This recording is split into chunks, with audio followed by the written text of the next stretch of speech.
Let's now take you across the borders. A group of 20 richest nations have thrown a major lifeline to the ongoing conference of parties in Baku, Azerbaijan, saying that they need to forward a successful new collective qualified goal outcome in Baku in the COP29.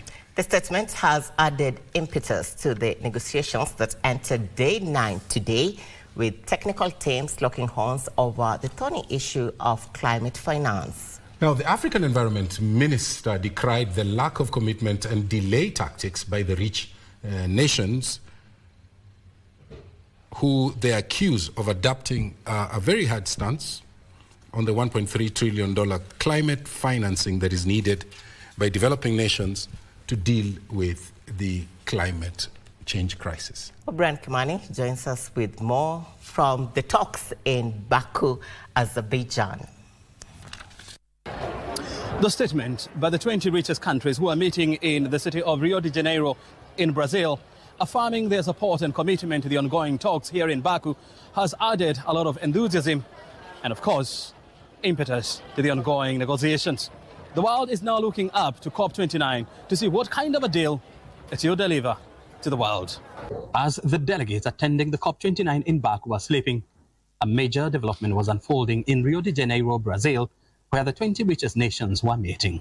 The much-needed support for the ongoing talks took place, offering more credence to the climate talks that has been beset by boycotts and lack of much progress, especially on matters finance. The G20 accounts for 80% of all global greenhouse gas emissions and 85% of the world's economy, stamping their authority on the global stage. G20 is also a very good chance to discuss the positions of the countries, because we have a lot of different approaches now regarding the structure, regarding the contributors list, and quantum. Tired and weary delegates trooped back into the Olympic Stadium, looking forward for a better day after failing to make much progress in day 1 of the high-level ministerial conference. If we do not leave COP29 with a clear decision on climate financing, I will tell you what the rest of us are thinking, that the developed countries are not interested in the development of the rest of the mankind.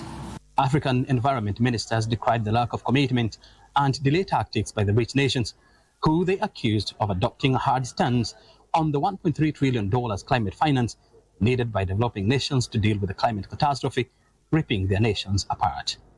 Climate negotiations can be long and tedious, and sometimes technical. What with keeping up with all these meetings streaming up on the screen? It can be hectic. And so, what keeps one going is a bout of faith, hope, persistence, and in many cases, a cup of coffee.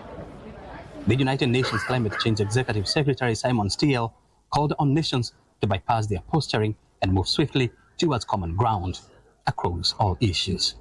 From COP29, I'm Obrien Kimani.